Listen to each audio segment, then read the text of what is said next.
Joining me now is documentary filmmaker and commentator Ami Horowitz. Ami, much of the media's reporting on this issue has been appalling, and there's been no self-reflection about the role so many in the media played in using lies and hyperbole to demonise a man like Charlie Kirk.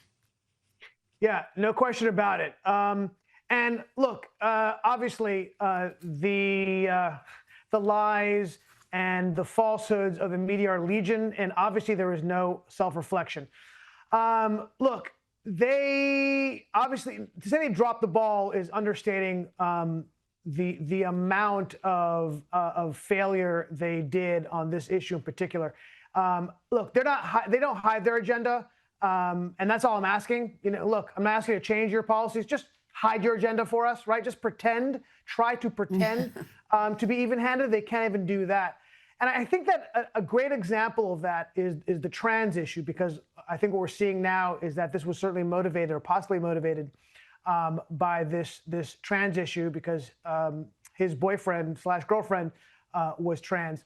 And the media continues to push the idea of trans violence, but not the trans violence that we've talked about, this being an example of that, or the mass shootings we've seen at Christian schools and other places by trans people. And in fact, when we should do a segment, by the way, on dumb crap that AI says, because I want to do a cursory cursory look on the amount of trans violence we've seen, particularly mass shootings over the past couple of years. And while it gave me a number, it then couched it and all these things like, well, just so you know, there's less trans violence than there is cisgender violence, which I didn't ask for, by the way, and also, by the way, is not true when it comes to mass shootings. But yes. And also not true when you look at percentages. That's the key point. Of course, there's going to be more cis, if you're going to use that language. But we're talking about a very small percentage of the population that is overrepresented in these sorts of crimes, particularly in the last few years, Ami. And I think denying that is part of the problem. If we're going to actually be tackling these issues in any meaningful way, we need to be having uncomfortable conversations centred on the truth. And that was really what Charlie Kirk was all about. That's right. And they want to hide the truth. And the last point I'll make about the trans violence is that there is and I'll go quickly to Kirk himself and the lies about him, but they do want to push the agenda of trans people being killed in significantly larger numbers than cis people, which is simply not true. I actually did the work on this. I looked into it over the past couple of years, and there've only been a very, very small handful of trans people who had been murdered because they were trans. And by the way, the vast majority of them were black women killed by black men.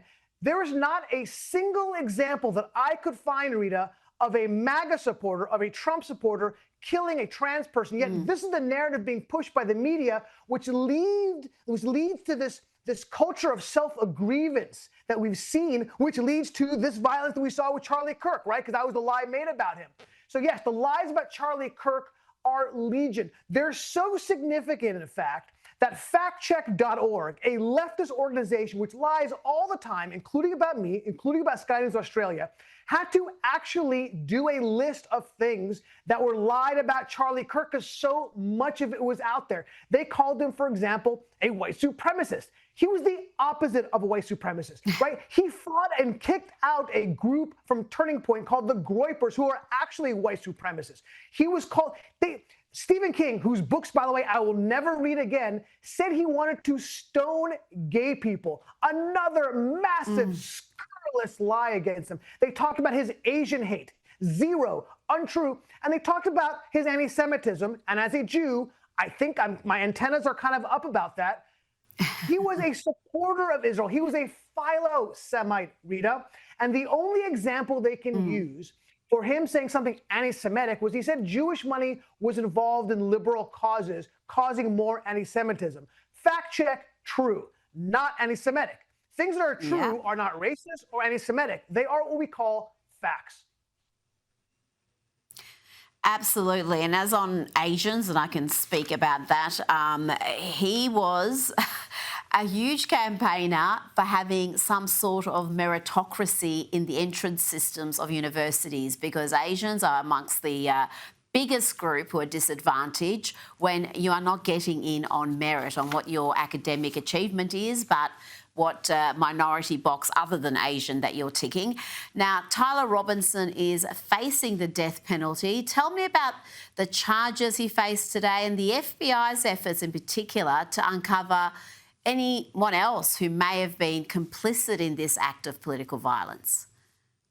Yeah, he's charged with a number of things, including the capital felony of aggrieved murder, which is the single largest charge you could have in Utah, which is basically it can range from the death sentence to life imprisonment. And by the way, I'm not sure, while I'm certainly a supporter of the death penalty in certain cases, and I think this might in fact be one of the cases I would support it in, because he wasn't just trying to kill somebody, he was trying to start a war. He's trying to tear the fabric of this country apart by this killing. But I'm not sure which is worse, which is him having the death penalty or sitting in jail for, since he's 21, maybe upwards of 70 years, watching what he tried to kill actually take root in this country and bloom. And I'm talking about the ideals of Charlie Kirk. We've seen across the world, not just the country, the world, people picking up the mantle of Charlie Kirk. So maybe it'll be worse for him to see that live for the rest of his long life in jail. I'm not sure. But I think what's even more interesting, because I think with Tyler Robinson, it's pretty clear cut. The evidence seems, in terms of DNA evidence, it all seems that he will, in fact, be prosecuted and he will go to jail or be killed for this. But I think what's interesting is the FBI is looking into accomplices or people who've actually hid the evidence, right?